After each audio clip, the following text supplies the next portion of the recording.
ଆଗକୁ ଆସୁଛି ପାର୍ବଣ ଋତୁ। ସହର ଠାରୁ ଗାଁ ପର୍ଯ୍ୟନ୍ତ ସମସ୍ତେ ଏବେ ପୂଜା ପାର୍ବଣରେ ମତିବେ। ସ୍କୁଲ ହେଉ, କଲେଜ ହେଉ, କ୍ଲବ ହେଉ କିମ୍ବା ଅଫିସ, ସବୁଠାରେ ଦେଖିବାକୁ ମିଳିବ ଗଣେଶ ପୂଜାଙ୍କ ମୂର୍ତ୍ତି। ଏ ଗଣେଶ ମୂର୍ତ୍ତି ଆଜି ଆମେ ଦେଖିବାକୁ ମିଳିବ ସାଲେପୁର ବ୍ଲକ ଛାଣିପୁର ପଞ୍ଚାୟତ ବାଲିଆ ଗ୍ରାମରେ। ଏ ବାଲିଆ ଗ୍ରାମରେ ଯିଏ ଅଛନ୍ତି କାରିଗର, ତାଙ୍କୁ ସୁଦ୍ଧା କଥା ହେବା। ଏଇ ମୂର୍ତ୍ତି ତିଆରି କରୁଛନ୍ତି। ଏବେ ଯୋଉ ବର୍ଷା ଚାଲିଛି, ଲଘୁଚାପ ବର୍ଷା, ଏ ତୁହାକୁ ଲଘୁଚାପ ବର୍ଷାରେ ଏ ମୂର୍ତ୍ତି କେମିତି ତିଆରି କରୁଛନ୍ତି। ଆଉ ଏଇ ଯୋଉ ବଡ ବଡ ମୂର୍ତ୍ତି ହେଇଛି, ଯୋଉ କାଦୁଅ ପୁଣ୍ଡୁଳାର ମୂର୍ତ୍ତି, ଏ ଶୁଖିଛି କି ନାହିଁ। ଆଜିକା ଡେଟରେ ଆଉ 4 ଦିନ ପରେ ପୂଜା ପାଇବେ ଗଣପତି, କିନ୍ତୁ କଲର କାମ ଏପର୍ଯ୍ୟନ୍ତ ସମ୍ପୂର୍ଣ୍ଣ ହୋଇପାରିଲାନି। କଣ ଅସୁବିଧା? ଆପଣ ପରିଚୟ ଆଜ୍ଞା? ବାସୁଦେବ ବେହେରା, କୋଉଠି ଆପଣଙ୍କ ଘର?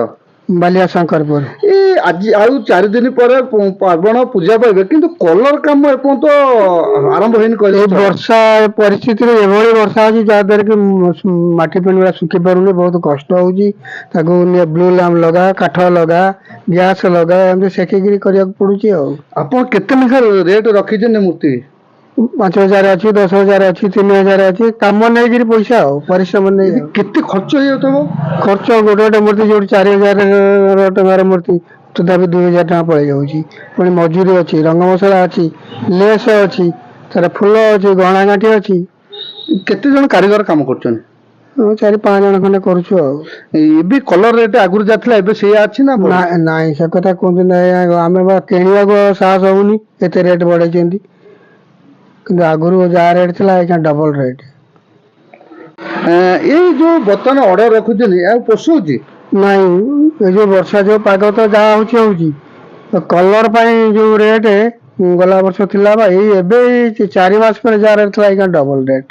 ଆଗରୁ କେତେ ମୂର୍ତ୍ତି କରୁଥିଲେ, ଏବେ କେତିକି ମୂର୍ତ୍ତି କରୁଛନ୍ତି? ଏଇ ଆଗରୁ ବେଶୀ ହେଇଥିଲା, ଏଇ ବର୍ଷା ସିଜିନ ପାଇଁ ଟିକେ କମ ହେଇଛି। ଆପଣ ବର୍ତ୍ତମାନ କେତେ ବର୍ଷ? ମୋତେ 76 ବର୍ଷ। ସରକାର କିଛି ଅନୁଦାନ ଆସିଲାଣି? ନାଇଁ, ଏପର୍ଯ୍ୟନ୍ତ କିଛି ନାହିଁ। କିନ୍ତୁ ସବୁ ସାର୍ଟିଫିକେଟ, ସିଲ୍, କପ୍ ସବୁ କରୁଛନ୍ତି। ଭୁବନେଶ୍ୱର 5 ଥର ଡକେଇଲେଣି, କିନ୍ତୁ କିଛି ନାହିଁ।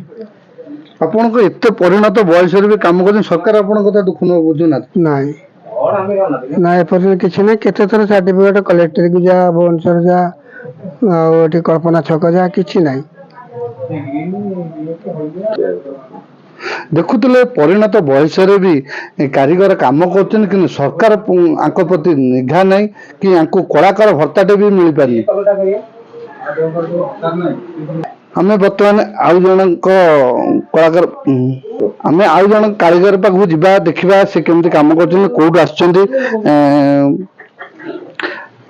ଆପଣ ପରିଚୟ ଆଜ୍ଞା? ମୋ ପରିଚୟ ହେଉଛି ମୁଁ ଭରତ ଚନ୍ଦ୍ର ମଲ୍ଲିକ। କୋଉଠି ଘର? ଆମର ଏଇଠି 1.5 କିଲୋମିଟର ହବ ବୋଦାମୁଣ୍ଡାଇ। ଏଠି ଆପଣଙ୍କ ଏ ଯୋଉ କାରିଗର କାମ କରୁଛନ୍ତି, ଆପଣ ଗୁରୁ କିଏ? ଗୁରୁ ହେଉଛନ୍ତି ଆମର ବାସୁଦେବ ବେହେରା। ଏଇ ବାସୁଦେବ ବେହେରା ପାଖରେ ଆପଣ କେତେ ବର୍ଷ ହେଲା କାମ କରୁଛନ୍ତି? ହଁ, ମୁଁ ଏଠି 10-12 ବର୍ଷ ହେଲାଣି କାମ କଲିଣି। କଲର କାମ କରନ୍ତି ନା ଆଉ କିଛି? ନାଇଁ, ଗଡ଼ା ଗଡ଼ି ସବୁ, ବନ୍ଧାବନ୍ଧି ସବୁ। ଆପଣଙ୍କୁ କେତେ ପାରିଶ୍ରମିକ ମିଳେ?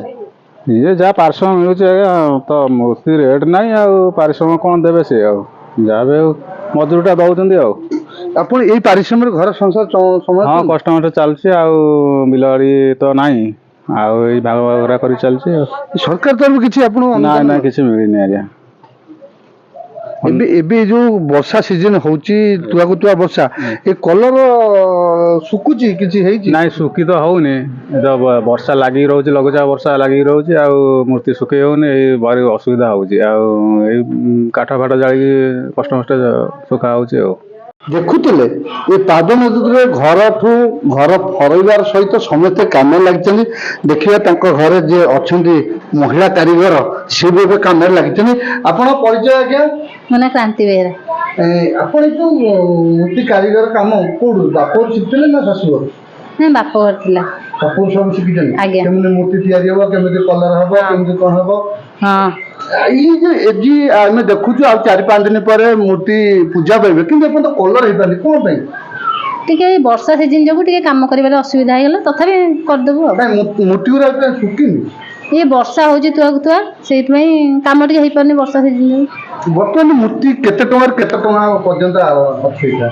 ହଁ, ସବୁ ଅଛି ତ, ସବୁ କେତେ ଟଙ୍କାରୁ ଆରମ୍ଭ ଅଛି? ହଁ 20 ଟଙ୍କାରୁ ସବୁ ଲଗେଇକି ଅଛି ଆଉ କେତେ ଟଙ୍କା 20,000 ଯାଏଁ ଅଛି ଆଉ 20 ଟଙ୍କାରୁ 20,000 ଯାକେ ଅଛି ଆଜ୍ଞା ସବୁ କାମ ଆପଣ ବି ସାହାଯ୍ୟ କରୁଛନ୍ତି ଆପଣଙ୍କ ଲୋକଙ୍କ ସହିତ ହଁ ବର୍ତ୍ତମାନ ଏଇ ଯୋଉ ମୂର୍ତ୍ତି କୁଆଡେ କୁଆଡେ ଯାଏ ହଁ ଆମର ଯାଉଛି କଟକ ଯାଉଛି ଭୁବନେଶ୍ୱର ବେପାରୀ ନେଉଛନ୍ତି ଇଆଡ଼େ ଯୋଉ ଓଡାସିଂ ଯାଉଛି ସବୁ ନେଉଛନ୍ତି ଆଉ ମାନେ ଜିଲ୍ଲା ବାହାରକୁ ବି ଆପଣ ଯାଉଛନ୍ତି ଆଜ୍ଞା ଦେଖୁଥିଲେ ତାଙ୍କ ମୂର୍ତ୍ତି ଜିଲ୍ଲା ଜିଲ୍ଲା ବାହାରକୁ ଯାଉଛି ଏବଂ ତାଙ୍କ ଘର ପରିବାର ଇଏ ଯୋଉ ମ୍ୟାଡାମ ଅଛନ୍ତି ଇଏ ବାପ ଘରୁ କଳା ଶିଖିକି ଯାଇଛନ୍ତି ଆଚ୍ଛା ଇଏ ଯୋଉ କଳା ଶିଖିଛନ୍ତି ଇଏ ମଜୁରୀ ଉଠେ ଆପଣଙ୍କର ନା ସେମିତି ତ କହିଲେ ମଜୁରୀ ଉଠୁନି ଯାହା ବି ଆମର ଗୋଟେ ବ୍ୟବସାୟ ଅଛି ବେଲୁ ଯେ ଚାଲିଛି ଆଉ କାଇଁ ମଜୁରୀ ଉଠୁନି କଣ ରେଟ୍ ଟିକେ ଟିକେ ବଢିଗଲା? ଚାହିଦା ନାହିଁ ରଙ୍ଗ ରେଟ୍ ସବୁ ବଢି ଯାଇଛି ସେ ଯୋଗୁ ଆମକୁ କାମ କରିବା ଟିକେ ଅସୁବିଧା ହଉଛି ଆଗେ ଯେତିକି ରେଟ୍ ଦଉଥିଲେ ଏବେ କଣ ଦଉନାହାନ୍ତି ଏବେ ରଙ୍ଗ ରେଟ୍ ହେରିକା ଅଧିକ ହେଇଯାଇଛି ଟିକେ ରେଟ୍ ବଢିଯାଇଛି କରିବା ଟିକେ ଅସୁବିଧା ହଉଛି ଆଉ ରଙ୍ଗ ରେଟ୍ ଯଦି ଟିକେ କମିଯାଆନ୍ତା ସେଇ ଯୋଗୁଁ ରଙ୍ଗ କରିବା ଟିକେ ସୁବିଧା